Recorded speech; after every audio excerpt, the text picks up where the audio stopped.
નમસ્કાર વિદ્યાર્થી મિત્રો, ધોરણ 11માં આજે આપણે આર્ટ્સની અંદર ભૂગોળમાં પહેલો પાઠ જન્માષ્ટમી પહેલાં આપણે પૂરો કર્યો. વ્યવસ્થિત રીતે ભૂગોળનો જે પાઠ છે પહેલો પાઠ એ આપણે બધા ભણ્યા. પ્રથમ પાઠના જે તમામ મુદ્દાઓ છે એ તમામ મુદ્દાઓ તમને મેં સમજાવ્યા. હવે તમારા બધાની પાસે ટેક્સ્ટ બુક હશે તો ટેક્સ્ટ બુકની અંદર આપણે વ્યવસ્થિત પાઠ ભણીએ અને ટેક્સ્ટ બુકની સાથે રાખી અને પાઠ આગળ વધારીએ તો ભણવાની ખૂબ મજા પડે છે. ભૂગોળ છે એ પૃથ્વીનો ઉદ્ભવથી માંડી અને આજ સુધીનો જે પૃથ્વીનો જે વિકાસ છે એની તમામ ગાથાઓ, તમામ વિકાસ શૈલી આપણે બતાવે છે. એટલે ભૂગોળ એક અતિશય રસનો વિષય ગણાય છે. આજે આપણે ભૂગોળની અંદર ધોરણ 11માં જે બીજો પાઠ છે કે પૃથ્વીની જે આંતરિક રચના, પૃથ્વીનો ઉદ્ભવ અને એના જે સિદ્ધાંતો છે, એની જે ઉત્ક્રાંતિ છે એ કઈ રીતે થઈ, પૃથ્વીનો ઉદ્ભવ ક્યાંથી થયો, પૃથ્વીમાં ઉદ્ભવ વિશે જે પૌરાણિક માન્યતાઓ એ કેવી હતી. આપણો જે ભારત દેશ છે એ જૂનો સંસ્કૃતિનો દેશ છે એટલે ઘણા બધા એવું માને કે ભાઈ પૃથ્વી જે છે એ કોઈ મોટા એક ઈંડામાંથી બરાબર ફલક પામી છે, મોટા એક ઈંડામાંથી ઉત્પન્ન થઈ.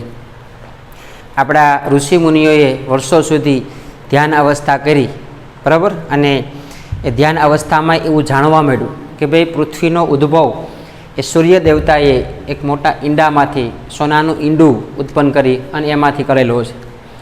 ઘણા બધા એવું માને છે કે પૃથ્વીનો ઉદ્ભવ જે છે એ શેષનાગ ઉપર, એની ફેણ ઉપર પૃથ્વી બેઠી છે બરાબર. જ્યાં સુધી શેષનાગ શાંત છે ત્યાં સુધી વાંધો નહીં આવે, પણ શેષનાગ હલનચલન થાય એટલે પૃથ્વી ઉપર ભૂકંપ આવે, ધરતીકંપ આવે એવું પણ માનવામાં આવે છે. તો ઘણા વિદ્વાનો એવું બધું કહે છે કે ભાઈ પૃથ્વી જે છે એ કોઈ મોટા રાક્ષસોની પીઠ ઉપર સ્થિર થયેલી છે. રાક્ષસો સૂતા છે ત્યાં સુધી પૃથ્વી પણ વ્યવસ્થિત એમને સ્થિર છે. જો રાક્ષસો હલનચલન કરે તો પૃથ્વીમાં ભૂકંપ આવે. આવી ઘણી બધી માન્યતાઓ જે છે એ પૃથ્વીના ઉદ્ભવ વિશે છે બરાબર. પરંતુ વિજ્ઞાન જે છે એ માત્ર પૌરાણિક પ્રાચીન માન્યતાઓ ઉપર આધાર રાખે નહીં. વિજ્ઞાન જે છે એ પ્રાચીન માન્યતાઓને એમાં અભ્યાસ કરીને, એનું સંશોધન કરીને, એમાં ખૂબ ઊંડો અભ્યાસ કરી અને પછી એનો ઉદ્ભવ કઈ રીતે થયો એવું તારણ માનવામાં આવે છે. તો મેં જે તમને વાત કરી એ પૃથ્વીની શાસ્ત્રોક ઉત્પત્તિ કઈ રીતે થઈ એની વાત કરી છે બરાબર. ઘણા બધા કહે કે ઋષિમુનિઓએ ધ્યાનાવસ્થામાં બેસીને, ઋષિમુનિએ વર્ષો સુધી તપ કરીને આજે પૃથ્વીનો ઉદ્ભવ કેમ થયો એ પોતાના મનમાં વાત લાવ્યા છે. તો સૂર્ય દેવતા દ્વારા થયો, રાક્ષસોની પીઠ ઉપર પૃથ્વી સ્થિર છે, શેષનાગ ઉપર સ્થિર છે. આવી ઘણી બધી માન્યતાઓ જે મેં વાત કરી એ માન્યતાઓ આપણા શાસ્ત્રમાં, આપણા પ્રાચીન ગ્રંથોમાં જોવા મળે છે. પરંતુ વૈજ્ઞાનિક રીતે આપણે સિદ્ધાંતો રજૂ કરીએ તો વિજ્ઞાન એવું માને છે કે ભાઈ પૃથ્વી જે છે એ વર્ષો પહેલાં બરાબર એક મોટું એવું વાદળ હોય, મોટો એવો વાયુનો પિંડ હોય. એ વાયુનો પિંડ સૂર્યમાંથી છૂટો પડ્યો છે અને સૂર્યમાંથી છૂટો પડ્યો ત્યારે એ જે વાયુપિંડ જે છે એ બહુ ગરમ, અતિશય ગરમ હોય, એટલે છે જેમ પ્રવાહી સ્વરૂપે હોય છે. પરંતુ વર્ષો જતાં, સમય જતાં એ ધીમે ધીમે જે પિંડ છૂટો પડ્યો એ ઠર્યો અને એ પિંડ ઠર્યો એટલે એ જે આવરણ હતું, જે પડ હતું એ ઘાટું થયું અને ઘાટું પડ થવાથી પૃથ્વી કેવી બની? ઘન બની છે બરાબર. તો આમ ઘણા બધા વૈજ્ઞાનિકો એવું માને કે ભાઈ એક મોટો તારો જે છે સૂર્યમાંથી છૂટો પડ્યો અને એક વાયુનો પિંડ બરાબર ઠરીકરણ થતાં ઘન બને છે. ઘણા બધા એવું માને કે એક બે વાદળો છૂટા પડ્યા અને પછી બે વાદળો ભેગા થઈ ગયા છે અને ઠરીકરણ થયું, ઘન થયા અને પૃથ્વી બની ગઈ છે. ઘણા બધા એવું માને કે જે મોટું વાદળ હતું બરાબર, જેને આપણે નિહારિકા કહીએ, એક મોટું વાદળ હતું, એ વાદળો છૂટા પડતાની સાથે ભેગા થઈ ગયા હતા અને એ વાદળો ભેગા થઈ ઠરીકરણ થયું અને એમાંથી પૃથ્વી બની છે. તો આ પૃથ્વી વિશે ઘણી બધી માન્યતાઓ જે છે એ આપણે જોવા મળે છે. પરંતુ આપણે હવે જે અભ્યાસ કરવાનો છે એ વૈજ્ઞાનિક સિદ્ધાંતો વિશેની વાત કરી બરાબર. મેં જે તમને વાત કરી એ પ્રસ્તાવના હતી બરાબર. પાઠ બીજો છે પૃથ્વીનો ઉદ્ભવ અને ઉત્ક્રાંતિ. ઉદ્ભવ એટલે એનું સર્જન થવું, ઉત્ક્રાંતિ એટલે એમાં ક્યાં ક્યાં ફેરફાર થયા અને કેવું એમાં પરિવર્તન આવ્યું એને કહેવાય ઉત્ક્રાંતિ બરાબર. એક સર્જન થવું, એક નવીન બનવું. તો આમ ઘણી બધી માન્યતાઓ જે છે એ પૃથ્વી વિશે કરવામાં આવી છે. તો આપણે જે પહેલો મુદ્દો જે છે એ જોયો પ્રસ્તાવના. બરાબર, હવે તમે પ્રસ્તાવના વ્યવસ્થિત સાંભળી લેજો અને વાંચી લેજો પાઠમાં. હવે તમારા બધાની પાસે ટેક્સ્ટબુક હશે. આજે તમારે હવે ટેક્સ્ટબુક બાજુમાં રાખી અને બેસવાનું છે, કેમ કે હવે આપણે જે બીજો મુદ્દો ભણવાનો છે પૃથ્વીના ઉદ્ભવની પૌરાણિક માન્યતાઓ, એ હું તમને ટેક્સ્ટબુકમાંથી ભણાવું છું. તમારી સામે ટેક્સ્ટબુક હોવી જોઈએ. ટેક્સ્ટબુકમાં હું તમને લીટે લીટી વાંચી સમજાવી પછી આપણે આગળ અભ્યાસ કરીએ તો ભણવાની પણ ખૂબ મજા પડે. એટલે હવે બધાય ટેક્સ્ટબુક લઈ લેજો. બરાબર, અને ટેક્સ્ટબુકની અંદર પેજ નંબર 8 ઉપર જે બીજો મુદ્દો સ્ટાર્ટિંગ થાય છે એ છે પૃથ્વીના ઉદ્ભવની પૌરાણિક માન્યતાઓ. બરાબર, કે ભાઈ પૃથ્વીના ઉદ્ભવની જે પૌરાણિક માન્યતાઓ કઈ કઈ છે તો એ જોઈએ હવે આપણે, કે પૃથ્વીના ઉદ્ભવની માન્યતાઓ અને અટકળો વિવિધ ધર્મગ્રંથોમાં જોવા મળે, જે આપણા પ્રાચીન ધર્મગ્રંથો છે. બરાબર, રામાયણ, મહાભારત, વેદ, ઉપનિષદ, એમાં ઘણી બધી જોવા મળે છે. પ્રાચીન કાળમાં અનેક દેશોના લોકો પૃથ્વીનો આકાર ઈંડા જેવો કલ્પતા હતા. પૃથ્વી કેવી છે? ઈંડા જેવી. બરાબર, હિન્દુ લોકોની પ્રાચીન માન્યતા હતી કે બ્રહ્મા યુગો સુધી ધ્યાન અવસ્થામાં રહ્યા. જે બ્રહ્મા ભગવાન છે એ વર્ષો સુધી ધ્યાન અવસ્થામાં તપ કરતા હતા અને તેમણે એક સોનાનું ઈંડું બનાવ્યું. બરાબર, અને એને એક ઈંડું બનાવ્યું.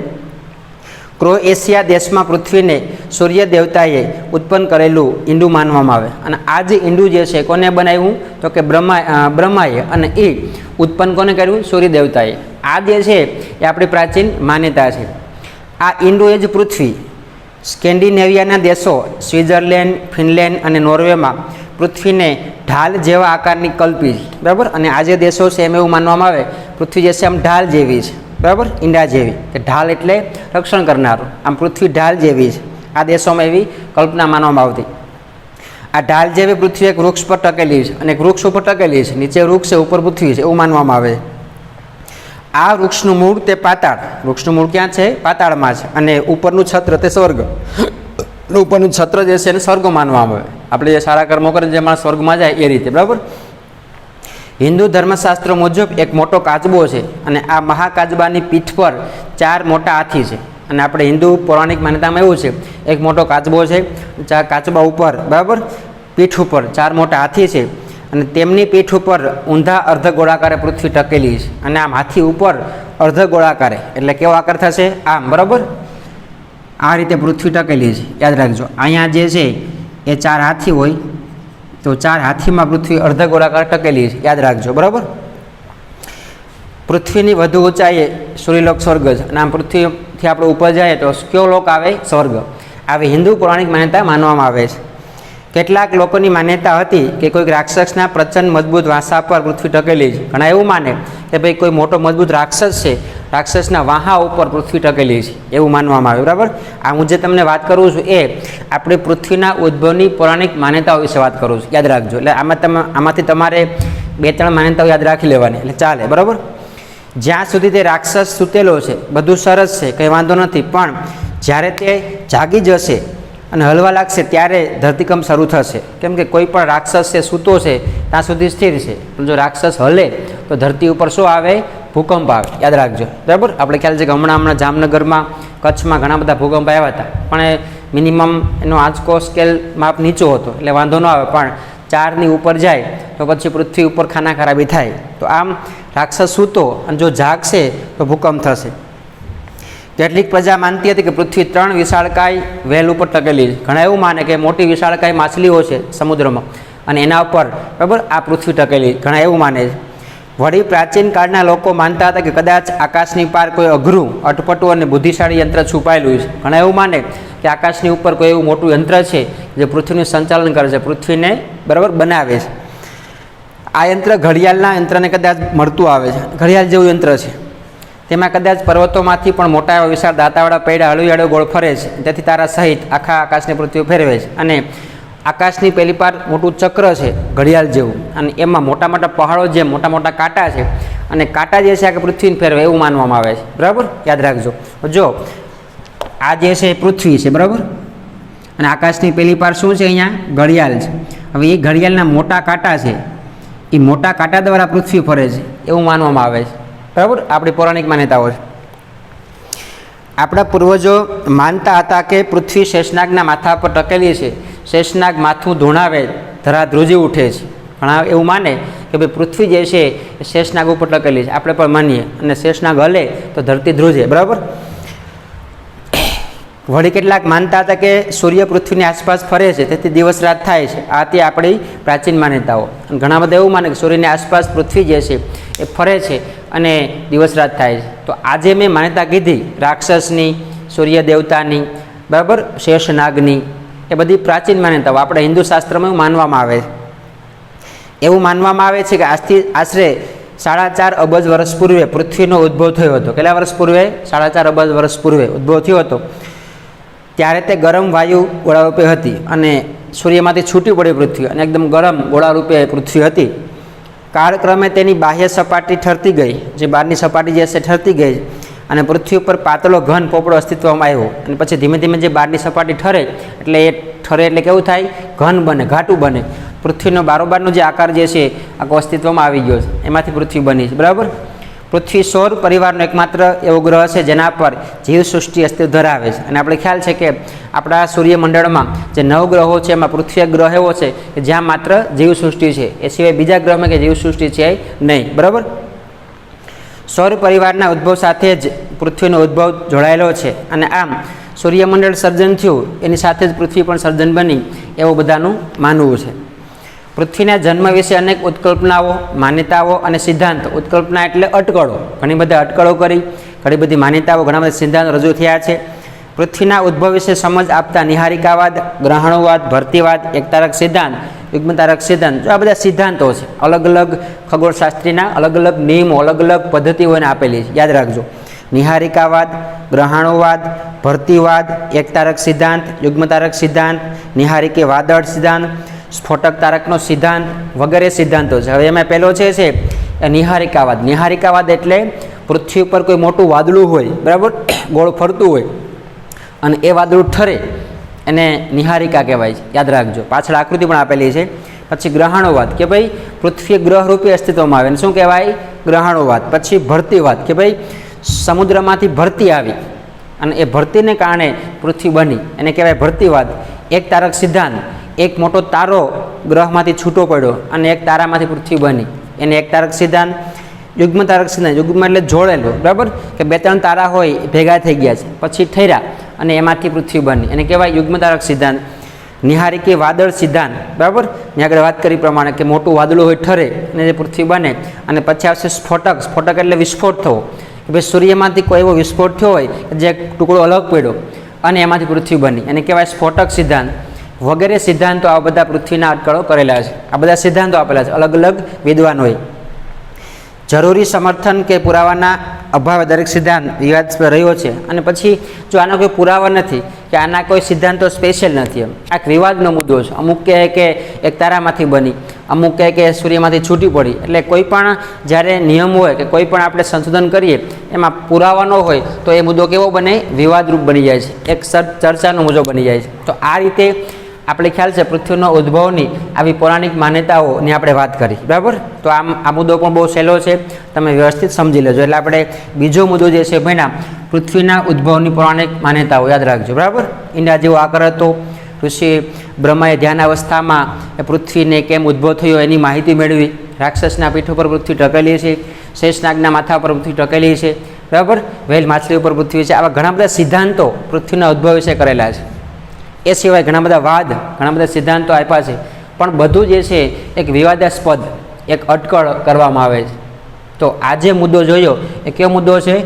પૃથ્વીના ઉદ્ભવની પૌરાણિક માન્યતા, યાદ રાખજો. હવે ત્રીજો જે મુદ્દો જોવાનો છે એ પૃથ્વીના ઉદ્ભવ અંગેના વિવિધ સિદ્ધાંતો, બરાબર, કે ભાઈ પૃથ્વીનો ઉદ્ભવ કેમ થયો, કઈ રીતે થયો, કેટલા વર્ષ પહેલાં થયો, એના માટે જે અલગ અલગ ખગોળશાસ્ત્રીય સિદ્ધાંત આપેલા છે, બરાબર, એ જોઈએ.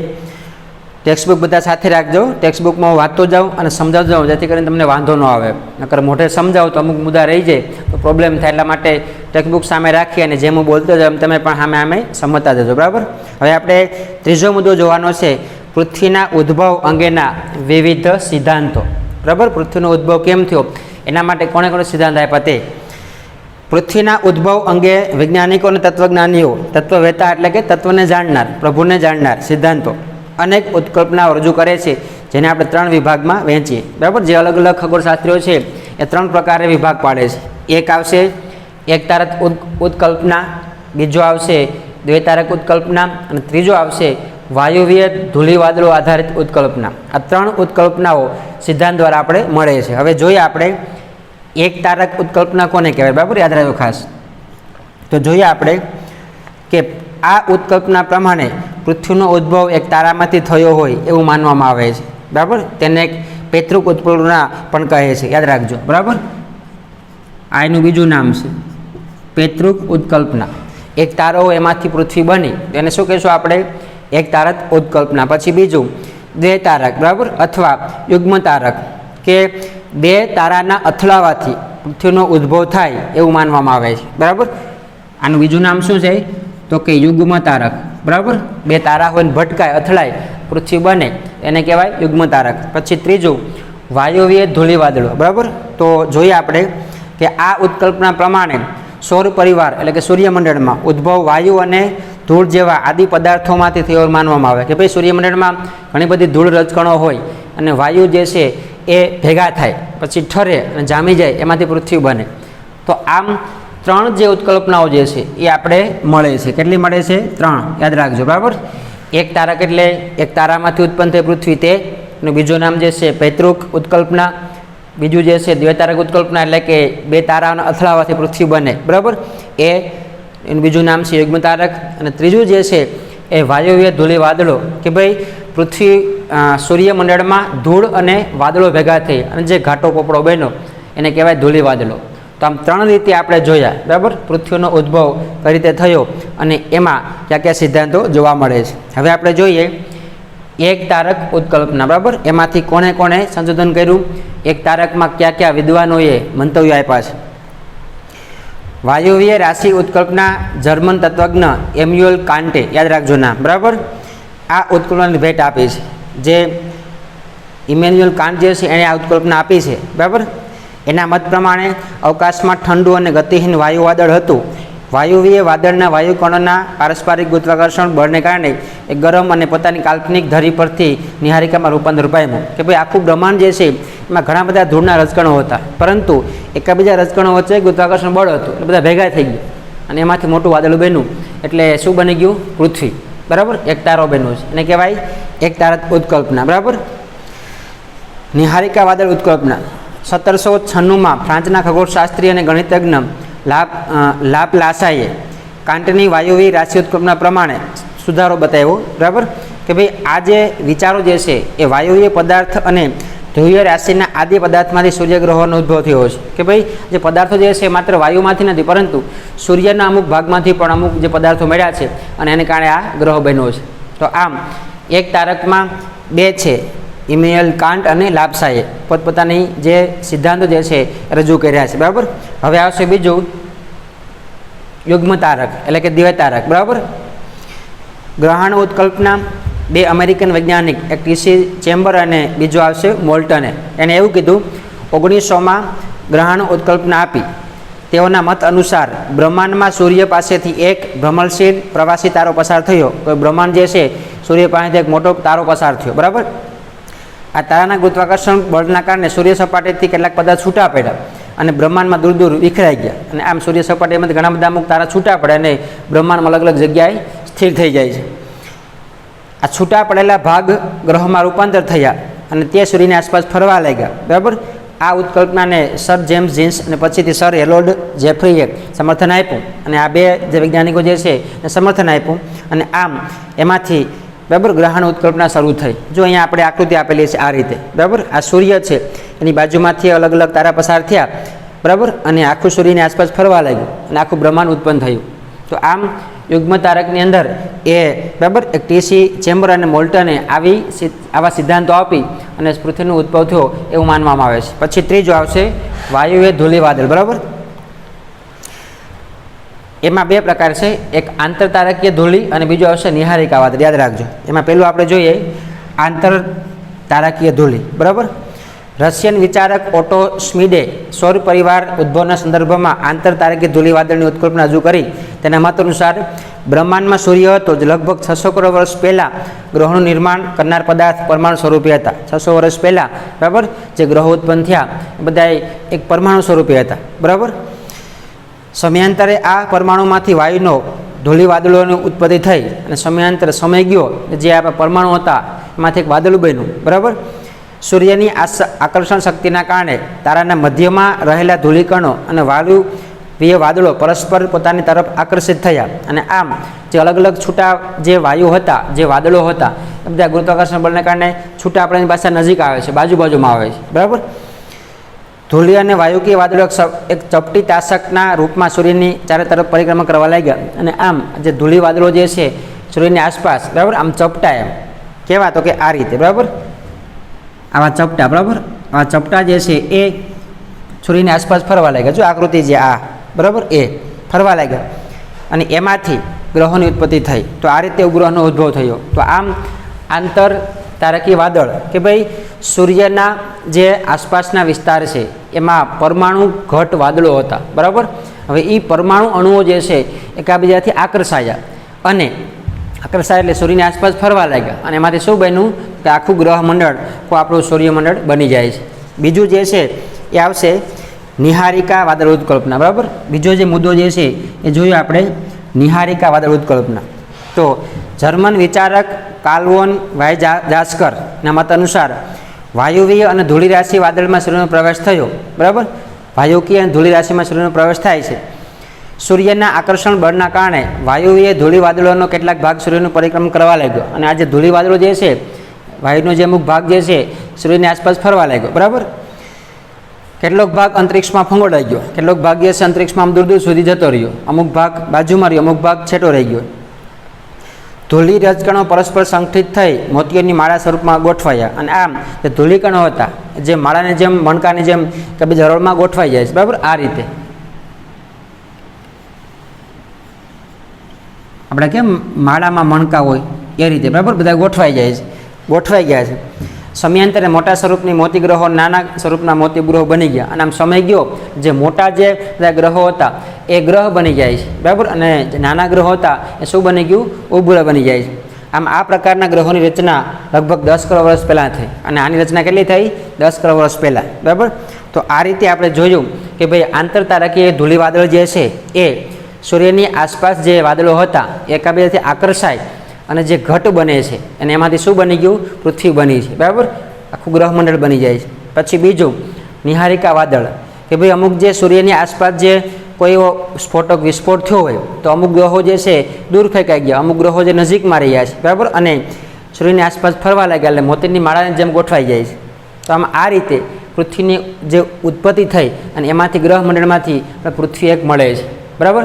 તો આવી રીતે આ મુદ્દાની અંદર આપણે જે પ્રાચીન જે જૂના સિદ્ધાંતો હતા એની વાત કરી અને પૃથ્વીનો ઉત્પન્ન કઈ રીતે થઈ એની વાત કરી છે. તો આજના લેક્ચરમાં આપણે આ 3 મુદ્દાની વાત કરીશ, બરાબર. તો વ્યવસ્થિત તમે 3 મુદ્દા વાંચી લેજો.